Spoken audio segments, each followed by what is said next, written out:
ये prime minister का जो नाम है निगरां, ये क्यों इतना मुअम्मा बना हुआ है कि पहले राजा रियाज साहब का वक्त नहीं था शहबाज शरीफ को देने के लिए, आज उनके पास 3 नाम थे उनको देने के लिए, तो मशावरत के लिए मजीद 1 दिन और मांग लिया है, ज़ेरे गौर लेकर आए, 6 नाम हो गए टोटल, 3 उनके। आज किसी एक पर भी इतफाक नहीं हो सका। कहाँ मामला फंसा हुआ है, पिंडी में कि लंदन में? वैसे सना आप वाकई समझती है कि मामला फंसा हुआ है? नहीं, मेरा तो ख्याल फैसला हो गया, लेकिन ये हमारे लिए एक अपैरेंटली क्यों टाइम बाय कर रहे हैं, क्यों टाइम बाय कर रहे हैं? मुझे देखिए, मेरे लिए तो इससे बड़ा कोई लतीफा नहीं था कि राजा साहब के पास टाइम नहीं है प्राइम मिनिस्टर को देने का वो तो, और मेरे लिए इससे बड़ा और लतीफा नहीं है कि राजा साहब माने नहीं है प्राइम मिनिस्टर के दिए हुए नामों पे। ये अग्रीएबल है, ये क्या मजाक है।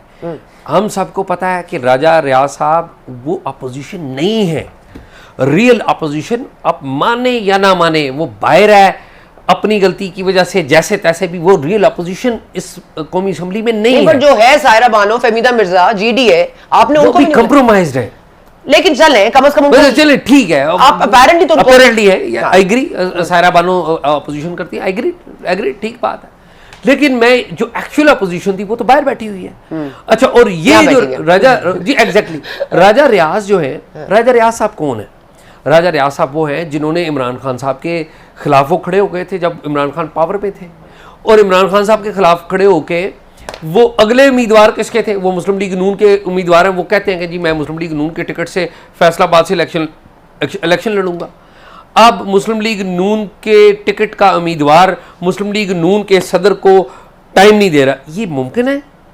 ये वो एक शेर है, वो उसने कहा कि सब आंख का धोखा है, रवानी तो नहीं है, सब आंख का धोखा है, रवानी तो नहीं है, दरिया में फकत रेत है, पानी तो नहीं है। ठीक है, बात ये कि ये सब स्क्रिप्ट है, और स्क्रिप्ट पे मकसद क्या है? लोगों को बेवकूफ बनाना। कब तक हम बनाते रहेंगे और हम बनते रहेंगे? ये तो मामला क्या है? मतलब नाम डिसाइड हो गया, लेकिन बताना नहीं है। मेरा ये ख्याल है कि इस जो प्रोसेस है उसका कोई वेट नहीं है, इखलाकी वेट कोई नहीं है, आईनी वेट, कानूनी वेट है। ठीक है, बस सिर्फ वेट के लिए वेट डालना है, वेट बनाना है। और ऑफ कोर्स शहबाज शरीफ साहब का भी तो दिल नहीं करता ना कि वज़ीर आज़म की को भी, ड्राइवर को भी उन्होंने, मैं तो कहा एक अलविदाई स्पीच देने के लिए एक वज़ीर आज़म होना चाहिए, क्योंकि उन्होंने सिर्फ अलविदाई स्पीचेस दी है। शहबाज शरीफ साहब इज वज़ीर आज़म, is prime minister until the new prime minister comes. Yes, this is the law, this is the constitution. 14 अगस्त आप सोच रहे हैं, फिर इलेक्शन कमीशन में जाएगा मामला। मेरा ये ख्याल है कि चीज़ें काफ़ी हद तक तय हो गई हुई हैं। जब ये मुनासिब समझेंगे उसका वक्त भी तो कम है ना, फिर इलेक्शन कमीशन ने डिसाइड करना है, उससे पहले हो जाएगा। देखिए ना, इलेक्शन कमीशन भी इस सिस्टम से परे तो नहीं है ना, unfortunately these are realities. Mohammad साहब, देखिए, मैं इसको ज़रा डिफरेंट तरीके से देखता हूँ।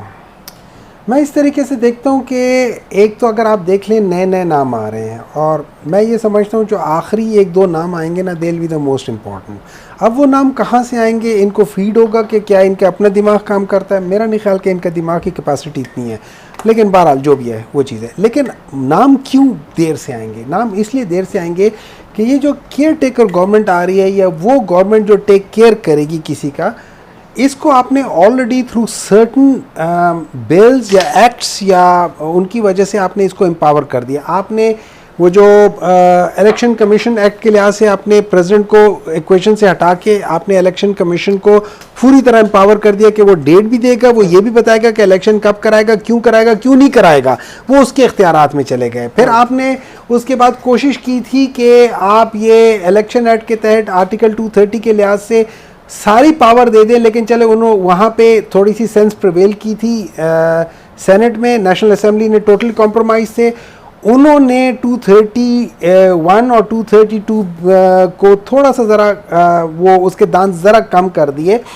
लेकिन वजह क्या है? वजह यह है कि जो केयर टेकर गवर्नमेंट आएगी, ये आएगी लंबे अरसे के लिए, ये 3 महीनों के लिए नहीं आएगी, फरवरी मार्च तक मेरे ख्याल में उससे आगे जाएगी, क्योंकि ये बहाना करके जाएंगे। अब चूंकि ये और ये भी ये याद रखें, ये भी इसलिए आगे जाएगी कि वो टेस्ट कर रहे होंगे कि हम कितना आगे खींच सकते हैं।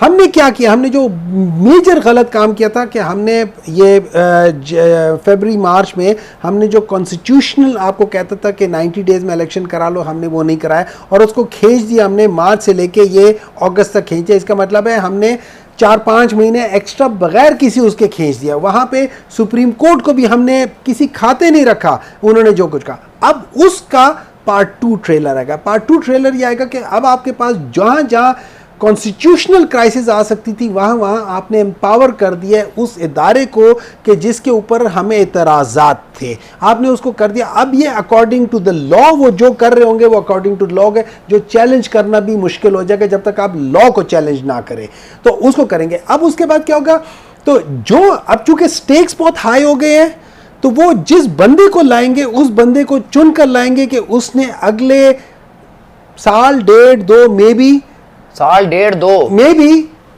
इनकी बातें माननी है या वो बातें माननी है जो मतलब वो बातें माननी है जो पिछले 1-2 साल से हम सुन रहे हैं कि भाई एक टेक्नोक्रेट की गवर्नमेंट आएगी, एक उस किस्म की चीज आएगी, ये सारी चीजें वो उस तरफ है। तो मेरा ये ख्याल है कि बात उस तरफ जा रही है और उसके लिए आप लोगों ने, हम सब पॉलिटिशियंस ने जमीन हमवार भी कर दिए, बीज भी बो दिए, पानी भी लगा दिया, अब पौधे नहीं निकल। जैसे दिमाग जरखेज हुए थे वैसे जमीन भी जरखेज हो गई है। ठीक है, जरा ये फरमा दीजिएगा कि 6 महीने, 4 महीने, फरवरी, मार्च, क्योंकि हमें कहा जाता है मार्च में सेनेट इंतखाबात है, तो ऐसे तो नहीं हो सकता कि इलेक्शन मार्च से पहले ना हो। फिर हमें ये भी कहा जाता है आइन में तो 90 दिन का एक टाइम फ्रेम है। फिर हमें ये भी बताया जाता है काउंसिल ऑफ कॉमन इंटरेस्ट में निगरान वजीर आला नहीं आ सकते, उनका वोट काउंट नहीं होना चाहिए। फिर हमें ये भी कहा जाता है कि जी सेंसस जो है वो नहीं हो सकेगा। उन्होंने पिछली दफा जो सुप्रीम कोर्ट में पेश हुए थे इलेक्शन कमीशन के हवाले से, तो उन्होंने कहा था 7 माह दरकार है, तो 7 माह तो हम गए।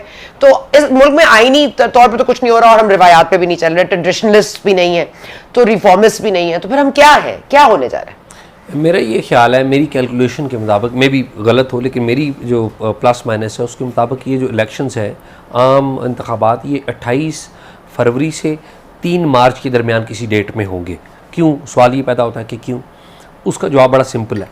एक वजह उसकी ये है कि इंटरिम दौर में आपको पता डीलिमिटेशंस होनी है, डीलिमिटेशंस के साथ साथ उन पर एतराज़ात आएंगे, वो कोर्ट में चैलेंज होंगे, करते करते ये इतना टाइम लग जाएगा। ठीक है, 6 से 7 माह 8 माह तकरीबन लग जाएंगे। वो अगर आप टाइम बनते हैं तो आप जल्दी से क्विकली ऐड नहीं वो ठीक है, बात कर लें उसके बाद में एक चीज ऐड करें। इस टाइम से पहले ये इलेक्शन जो है वो हो जाएंगे। लेकिन एक और बात भी बड़ी अहम है जिसको अभी कोई कैलकुलेट नहीं कर रहा। पहली मेरी कैलकुलेशन ये है, दूसरी कैलकुलेशन भी है। दूसरी कैलकुलेशन ये है कि अगर ये जो इंटरिम सेटअप बनाते हैं और ये इंटरिम सेटअप भी चीज़ों को संभाल नहीं सकता, अगर संभाल नहीं सकता तो फिर क्या होगा? फिर यू नेवर नो कि आपको यू नेवर नो कि ये पहले इलेक्शन आपको करवाने पड़े। यू नेवर नो, तो इलेक्शन करवाने पड़ सकते हैं पहले, इलेक्शन मार्चिंग नहीं आ सकता। जी वो कहते हैं there is always a slip between the cup and the lip. ये आपका प्लान ये हो सकता है मुमकिन, लेकिन there is always a slip.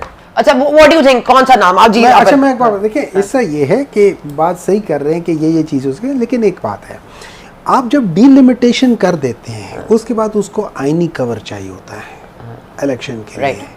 अगर आपके पास कॉन्स्टिट्यूशनली आप उसको नहीं कवर, विच इज़ 2/3 मेजॉरिटी, आप इलेक्शन नहीं करा सकते, वो इलेक्शन ही गैर आईनी हो जाएंगे। इस वक्त जो काउंसिल ऑफ कॉमन इंटरेस्ट की जो जिस तरीके से हुआ वो भी गैर आईनी था, उसके मुझे जो डिसीजन हुआ वो भी गैर आईनी था। ये कोर्ट जा रहा है मामला, आपको लगता है सही? देखिए, मैं ये समझता हूँ और दूसरी बात ये, एक बात याद रखें, सिर्फ एक तरीके से मुल्क आगे जा सकता है, वो है मेरिट।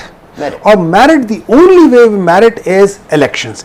और अगर आपने पाकिस्तान में चूंकि हमेशा इलेक्शंस किसी हद तक कभी इधर कभी उधर इंजीनियर्ड होते थे, कभी 5% कभी 10% या इंजीनियर्ड हमेशा होते थे, और या फिर सिस्टम ऐसा रॉटन है कि वहां पे मुर्दे आके वोट दे जाते हैं और किसी को पता नहीं चलता, और या फिर कोई जीत रहा होता है उसके पास पता चलता है एंड में किया। हर दफा यही हुआ है, आज से नहीं हमेशा से हुआ है। तो अगर हमने इस मुल्क को बचाना है और अगर कोई लोग समझते हैं कि वो इस मुल्क को बचाना चाहते हैं, so the only one thing everybody must do is free and fair elections and let every party participate in it, whoever is the best, free and fair करवाएं।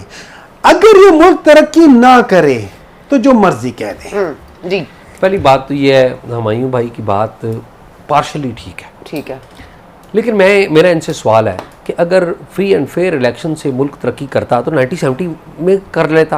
आपकी तारीख के सबसे पहले सुन तो लीजिए ना, के बाद कर लेता। आपके नहीं 1970 के तो ये रिकॉर्ड पे लिखा हुआ है ना, बात कर लेता। ये रिकॉर्ड पे है कि सबसे ज्यादा फेयर इलेक्शन 1970 के थे, कि जिसमें शेख मुजीब को उधर अक्सरियत मिली थी, आपकी पीपल्स पार्टी, ये तो रिकॉर्ड पे है ना सारे एक ही साफ ठीक है। साफ थे। अच्छा, दूसरी बात कि पाकिस्तान की हिस्ट्री में इलेक्शंस भी होते रहे और इलेक्शंस में थोड़ी बहुत इंजीनियरिंग भी होती रही है, ज़्यादा भी होती रही है, स्टेट भी करवाती रही है, इंडिविजुअल्स भी इन्फ्लुएंस होते रहे।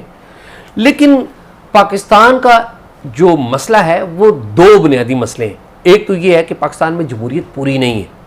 हुमायूं साहब समझते हैं कि कौमी असम्बली और सूबाई असम्बली के इलेक्शन से मसाइल हल हो जाएंगे, लेकिन 2018 में मसाइल हल हो जाने चाहिए थे, नहीं हुए, या 2013 में हल हो जाने चाहिए थे, नहीं हुए। क्यों नहीं हुए? क्योंकि हमारी सियासी जमातें, चाहे वो पाकिस्तान तहरीक इंसाफ है, चाहे वो मुस्लिम लीग नून है, चाहे वो पीपल्स पार्टी है, ये इख्तियारात की तकसीम पर यकीन ही नहीं रखते, ये डिसेंट्रलाइजेशन पर यकीन ही नहीं रखते। अगर ये यकीन रखते होते तो मुल्क में लोकल गवर्नमेंट सिस्टम होता, लोकल गवर्नमेंट सिस्टम होता तो आपके जो ग्रास रूट लेवल के ऊपर आपके मसाइल हल होते। पीपल्स पार्टी ने क्या लोकल गवर्नमेंट को इख्तियार दिया? Answer is no. लेकिन पीपल्स पार्टी ने एक अच्छा काम जरूर किया, उन्होंने अमेंडमेंट दी कॉन्स्टिट्यूशन, जो कि दे शुड बी एप्रिशिएटेड। लेकिन उन्होंने लोकल गवर्नमेंट को इख्तियार नहीं दिया। क्या नून लीग ने दिया? Answer is no. क्या पीटीआई ने दिया? Answer is no. ये तमाम जमातें इख्तियारात नहीं देती रही, पैसे नहीं देती रही, और कहते ये समझते ये है कि जी कौमी असम्बली और सूबाई असम्बली के इलेक्शन करवा दें फेयर। ओ भाई, कौमी असम्बली और सूबाई असम्बली के फेयर इलेक्शन के साथ साथ आपको ग्रास रूट लेवल पे, but if that pick and choose before that is compromise, तो फिर फेयर एंड फ्री इलेक्शन तो नहीं हो सकते। नहीं, आप मुझे बताएं कि अभी जो कुछ हुआ है, ये पीटीआई के साथ जो कुछ हुआ है, कि इनके तो नई बात तो नहीं वैसे। नहीं, मुझे ये बताएं कि ये प्री पोल रिगिंग नहीं है। बिल्कुल। मैं इसे देखें, इससे ये कह रहे ना, ये कह रहे 1970s के इलेक्शंस उसमें बड़े ट्रांसपेरेंट थे, और 1970 सॉरी, और उसमें इस तरफ वो, लेकिन देखिए उसका result was the most unfair result. 80 सीटों वाले बंदे को आपने 160 सीटों वालों के ऊपर वो फौकियत दे दी। सो आप अगर उसको ये कहते हैं कि हाँ इलेक्शंस का प्रोसेस ट्रांसपेरेंट हुआ था, आई विल एग्री। लेकिन अगर आप कहते हैं इलेक्शंस ट्रांसपेरेंट हुआ था या सही हुआ था, वो इलेक्शंस हाईली रेट था। और की वापसी और इमरान खान की रिहाई, इसमें पॉसिबिलिटी क्या है ज्यादा? मेरा ये ख्याल है कि नवाज शरीफ साहब वापस आ जाएंगे, और नवाज शरीफ साहब वापस आएंगे 16 सितंबर के बाद ही। अच्छा, जाहिर है, आपको पता है कि अदलिया में लतीफ साहब अंदेशा है कि शायद उनको माइनस कर दिया जाए। फिर आई डोंट नो, माइनस खामोशी भी तो है ना, खामोशी एक। देखिए, माइनस किसी भी पॉलिटिकल लीडर को करने से वो माइनस नहीं होता। आपने देखा कि नवाज शरीफ को और बेनजीर को मुशर्रफ साहब ने माइनस करने की कोशिश की थी, और मुशर्रफ साहब के दौर में वो आए। इमरान तो एनआरओ मिल सकता है पीटीआई को? देखिए क्यों नहीं? देखिए मैं एक बात बताता हूं, क्यों नहीं? Not now. देखिए इस एक स्टेटमेंट ने कि नवाज शरीफ साहब वापस आएंगे एक खास टाइम के बाद बिकॉज ऑफ द जुडिशरी, इस एक स्टेटमेंट ने उस शख्स को कंट्रोवर्शियल कर दिया है। किस शख्स को? किसको? जो जुडिशरी में ऑलरेडी कंट्रोवर्शियल है। देखिए एक फर्दर हो गया। देखिए this is unfortunate for the Pakistan कि आपके जो इस किस्म के कॉन्स्टिट्यूशनल इदारे हैं, they have become totally not rubber stamps, वो कंट्रोवर्शियल हैं। ठीक है, this is the most unfortunate thing. Very last point. ये बिल्कुल ठीक कह रहे हैं कि वो कंट्रोवर्शियल हैं, चीफ जस्टिस के बारे में ये बात करना चाह रहे हैं, लेकिन मुझे याद पड़ता है, और मुझे दुरुस्त कर दें, और मेरी यादाश्त बिल्कुल ठीक है, कि जब 7 अप्रैल को सुप्रीम कोर्ट ऑफ पाकिस्तान ने एक ऑर्डर दिया था, तो सुप्रीम कोर्ट ऑफ पाकिस्तान के खिलाफ कौन सी जमात थी जो सबसे ज्यादा बयान दे रही थी? Pakistan Tehreek Insaf. Perfect. Okay, now I have to close. Decision के खिलाफ not against. Went in front of the Supreme Court. वो डालों में बैठकर हम नहीं गए थे। चले ठीक है। Okay, I have to leave it here. Thank you so much for joining us. आप दोनों हम वक्फा लेने जा रहे हैं, आप हमारे साथ।